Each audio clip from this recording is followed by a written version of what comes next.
Here we go with the next batch, images 11 through 15 of my favorite 25. This is a mountain bluebird. This was taken in May in the snow.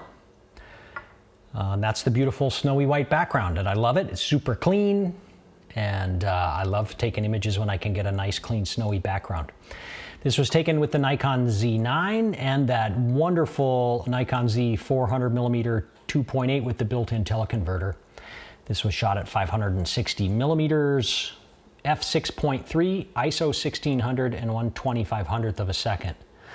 So Mountain Bluebird was just taking off. He had been on this perch, and as he was taking off to dive bomb down to get some bugs on the ground, it was this beautiful wing position, his feet just off the branch, and the diagonal of the wing position with the diagonal of the branch just works for me.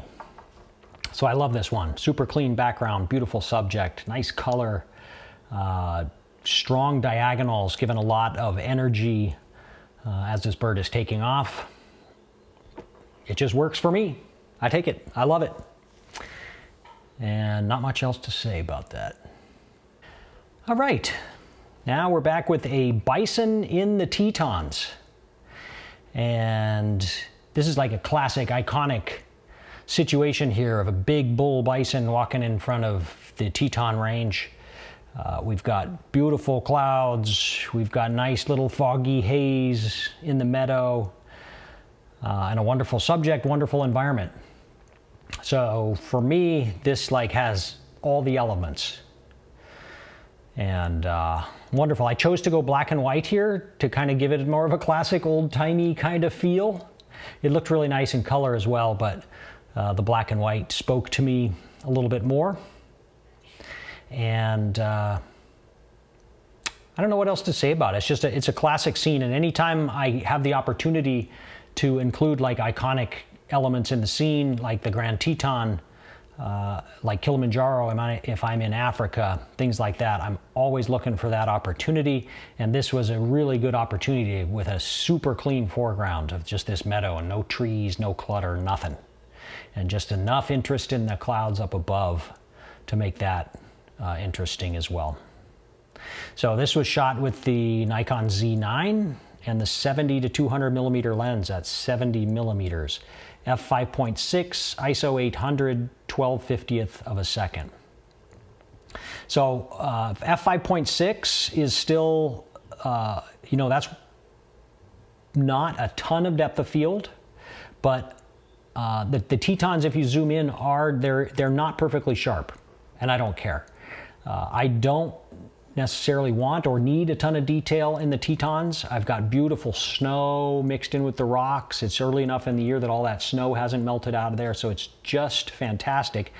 But the bison being sharp is all that matters to me. Having a little bit of slight blur gives that a little bit of depth to the image. And so I don't mind that at all, and f11, if I was shooting this as a landscape, if he was standing still, and I don't know that I would like it any better if those mountains were a little bit sharper. So I like these settings. You may or may not, but I don't mind having the Tetons just a little bit soft. So that's f5.6 on that. It worked out great. We jumped from June, now we're in mid-August. And this is a great gray owl, my absolute favorite thing in the world to photograph, and my absolute favorite thing to follow around out in the woods. I just love the type of woods that these owls live in, and I love these owls, and I love photographing them. And any opportunity I have to do any of that, I will take it whenever possible. But this particular owl was sitting on an amazing branch covered in moss. And he was there for, I don't know, not very long, but I had just kind of maneuvered myself around when I first got there, and he was sitting there, and I maneuvered myself around. He was just perched. And then I was shooting him as he was perched, and it was beautiful. And I was with the Z9, then the 400 2.8. It was already after sunset. It was pretty dark. And so I was at f2.8, ISO 1600, and 1/160th of a second, which was totally appropriate for this subject as he was perched on this beautiful branch. And I had a monopod, so I was shooting off a monopod here. So 160th of a second, I can absolutely get a tack sharp image with those settings. And that's what I did as he was perched. And then all of a sudden, he just took off. And so I was not prepared for a flight shot, but I also always try and just go for the blurry shot anyways, the motion blur stuff. When I have a slow shutter speed, you never know what you're going to get, and sometimes you get some incredible stuff with a slow shutter speed, either on purpose or accidental. But I knew I didn't have time to change any settings as he took off, so at that point you just push the button and do your best to track it and pan with the animal as it's moving with a slow shutter speed. And this is takeoff here. You can see his feet have just barely left the branch. The wings are in full motion blur, but his face is just stationary enough that 160th of a second, it is absolutely tack sharp. And so it works. The environment there is just fantastic with the green, the moss on that branch. It's all like dark and moody after sunset. So I love this image. I love the great gray owls. And this one just works for me. Now, had I had time to set this up, I probably would have gone to ISO 6400 here. And that would have taken me to a 6/40th of a second, which would have been way more appropriate for a great gray owl in flight.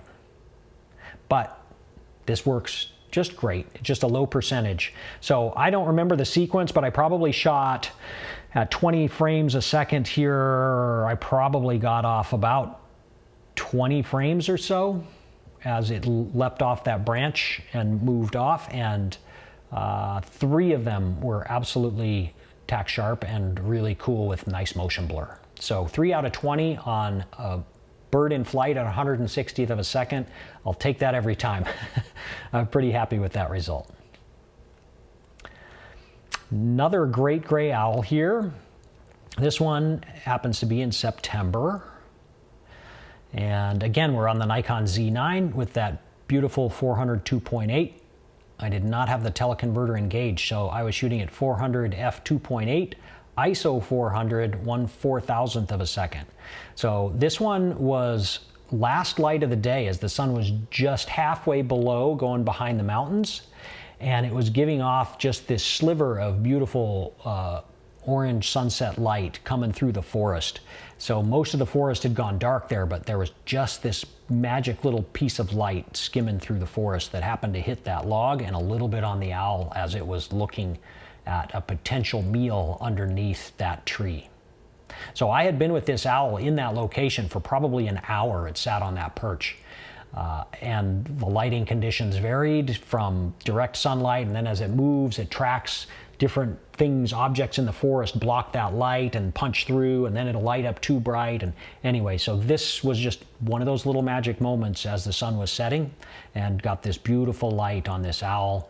Luckily, he turned, he heard something because I'd kind of been photographing his back, but as he turned to investigate what was underneath, bang, there was the moment. And that we all kind of wait for, is those little moments amongst the hours we spend watching and observing and photographing, and then you get something like this. So magic light, magic subject, and I just love being out there with those owls. Okay. And now this is, we're in elk season now, so we're in September. We're in late September. This is a wonderful Teton big bull elk. And I'm on a workshop on this day with Jen, and I'll link to Jen's Instagram account. You can see some of the work that she's been doing. She does not live in the Tetons, but she visits a couple times a year, so you'll find some Tetons content on there for sure. Anyway, magic silhouette. Beautiful stormy morning, clouds, 2 layers of clouds. You can see the mountains behind in that little section where the clouds are lifting. Wonderful bull elk out in the distance bugling, like this is it. This is September for me. I can hear the sound of that elk bugling as I look at this photo. I can feel the cool dampness of that fog. This is an image that like makes me feel stuff, you know?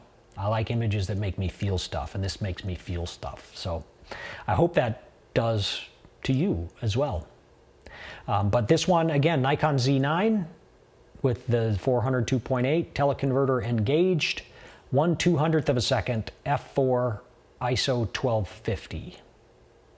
200th of a second on that animal who's not moving particularly fast was plenty. And I just wanted to keep that ISO under 1600 for really good image quality on this one. Because I knew there'd be a really good chance I'd want to print this one really big. Because this is the type of image that just looks awesome big on the wall. So that's the third batch of 5s. So we'll end the video here and move on to the next one in the next video.